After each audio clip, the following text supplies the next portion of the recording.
Bonjour chers auditeurs et chères auditrices de notre web radio R212, notre duo d'experts invités, Hajar Dehan et Mamouna Sharki, partage son avis et sa réflexion avec vous dans cet article intitulé « Le besoin dans l'achat public, ou l'art de discerner l'essentiel ».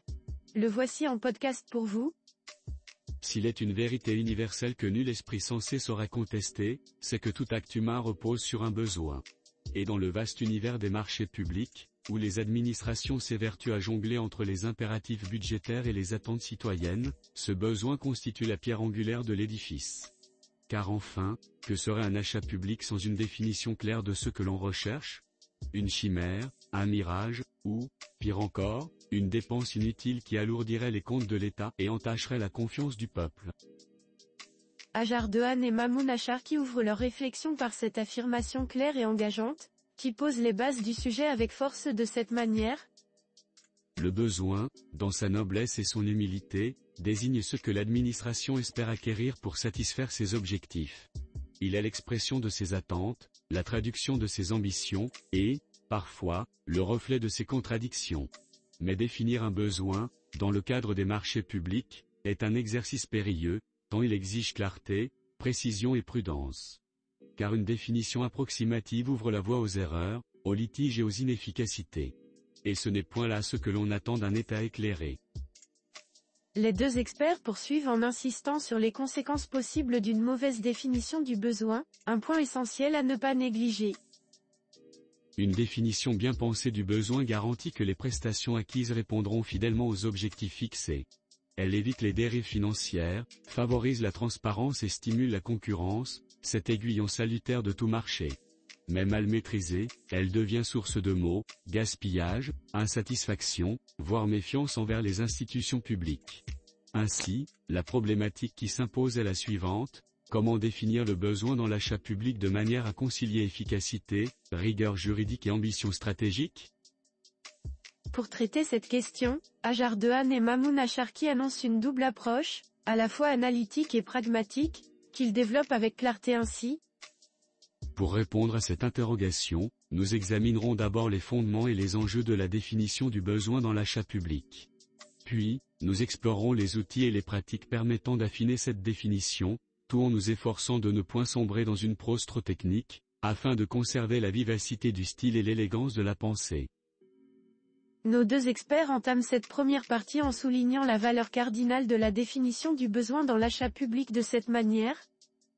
Le besoin dans l'achat public, fondement et enjeu d'une quête essentielle, a une nécessité juridique et stratégique. Dans le grand théâtre des marchés publics, la définition du besoin est le premier acte, celui qui conditionne tous les autres. La loi exige que le besoin soit clairement identifié. Et pourquoi donc? Pour éviter les errements, bien sûr, mais aussi pour garantir la transparence et l'équité, ces valeurs cardinales qui doivent guider toute action publique. Imaginez une administration qui, par négligence ou excès de précipitation, exprime un besoin flou. Que se passe-t-il alors? Les fournisseurs, déconcertés, proposent des solutions inadaptées. Les prestations livrées ne répondent pas aux attentes. Les budgets s'envolent, les délais s'allongent, et l'on finit par accuser le système tout entier, alors que le mal venait de cette définition initiale, malheureuse et mal pensée. Mais le besoin n'est pas seulement une obligation juridique, il est aussi un outil stratégique. Bien défini, il permet d'optimiser les ressources publiques, de promouvoir l'innovation et de répondre aux objectifs des politiques publiques. Par exemple, une administration qui exprime clairement son besoin en matière de transition énergétique peut encourager les fournisseurs à proposer des solutions durables et innovantes. Ainsi, le besoin devient un levier pour transformer les marchés publics en moteur de progrès. Les auteurs poursuivent leur réflexion en énumérant les principes essentiels à respecter pour une définition efficace du besoin ainsi. Les principes fondamentaux pour une définition éclairée. Toute définition du besoin doit respecter trois principes fondamentaux, qui sont autant de balises pour éviter les écueils. D'abord, le besoin doit être précis. Il ne suffit pas de dire que l'on souhaite acheter des ordinateurs. Il faut préciser la puissance, les fonctionnalités, la durée de garantie, et bien d'autres critères encore. Cette précision est essentielle pour éviter les malentendus et garantir que les offres reçues répondent réellement aux attentes. Ensuite, le besoin doit être proportionné. Il serait absurde, voire injuste, d'exiger des critères si élevés qu'ils excluraient les petites entreprises, souvent plus innovantes et plus agiles que leurs grandes concurrentes. La proportionnalité est donc une vertu à cultiver, car elle favorise la concurrence et l'équité. Enfin, le besoin doit être adaptable. Les marchés évoluent, les technologies progressent, et les attentes des citoyens changent. Une administration qui s'accroche à des critères dépassés risque de se priver des meilleures solutions. Il faut donc savoir ajuster le besoin en fonction des évolutions du contexte, sans pour autant perdre de vue les objectifs initiaux. Ajar Dehan et Mamouna Sharki changent ici de registre, pour passer à l'aspect plus technique et méthodologique de la question en disant 2. Des outils et des pratiques pour affiner la définition du besoin, à l'art de préparer le besoin, outils et méthodes. Pour définir un besoin, il ne suffit pas d'avoir une idée générale de ce que l'on souhaite. Il faut s'appuyer sur des outils et des méthodes rigoureuses, qui permettent de structurer la réflexion et d'éviter les oublis. Le sourcing, par exemple, est une pratique précieuse. Il consiste à explorer le marché avant de lancer la procédure d'achat, afin de mieux comprendre les solutions disponibles et d'identifier les innovations. C'est une forme de dialogue entre l'administration et les fournisseurs, qui permet d'affiner la définition du besoin et de garantir que celui-ci est réaliste et réalisable. Les fiches techniques et les guides méthodologiques sont également utiles. Ils offrent un cadre pour structurer la définition du besoin, en intégrant des critères de qualité, de durabilité et d'efficacité. Par exemple, le ministère de l'économie propose des fiches pour aider les acheteurs publics à exprimer leurs besoins de manière claire et exhaustive. Enfin, les consultations préalables permettent de recueillir les avis des opérateurs économiques avant de finaliser la définition du besoin. Ces consultations favorisent une meilleure compréhension mutuelle et permettent d'anticiper les contraintes techniques ou juridiques. Pour clore leur développement, les deux experts reviennent sur l'importance de certaines attitudes et démarches dans la construction du besoin. Les bonnes pratiques pour une définition optimale, au-delà des outils, certaines pratiques méritent d'être adoptées pour garantir une définition optimale du besoin. La première est la collaboration.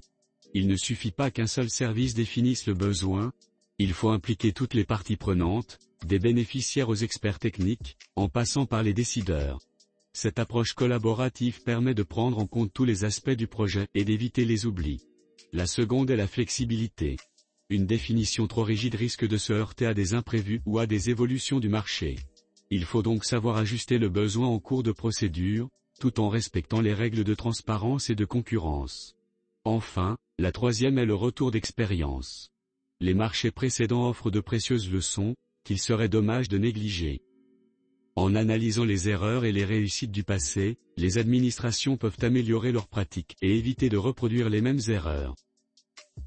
Pour conclure leur article, Ajar Dehan et Mamouna Sharki élèvent leur réflexion en lui donnant une dimension presque philosophique en ces termes. Ainsi, la définition du besoin dans l'achat public est bien plus qu'une étape technique ou administrative. Elle est un art, une science, et parfois même une philosophie. Elle exige rigueur, clarté et discernement, mais aussi ouverture d'esprit et capacité d'adaptation. Car enfin, définir un besoin, c'est anticiper l'avenir, prévoir l'imprévisible et préparer le terrain pour des marchés publics efficaces, équitables et responsables. In fine, les défis sont nombreux, mais les outils modernes et les pratiques collaboratives offrent des solutions prometteuses. À condition, bien sûr, que l'on sache les utiliser avec intelligence et mesure. Car, comme le disait Voltaire, le doute est un état désagréable, mais la certitude est ridicule. Dans les marchés publics, il faut savoir douter, réfléchir et ajuster, pour mieux définir le besoin et garantir la réussite des projets. Chers auditeurs de la web radio R212, merci d'avoir été à l'écoute de ce podcast et de partager avec nous ce moment d'échange et de découverte. Votre présence et votre fidélité sont notre plus belle récompense. On se dit à très bientôt, si vous le voulez bien. Avec toute notre gratitude, l'équipe de R212.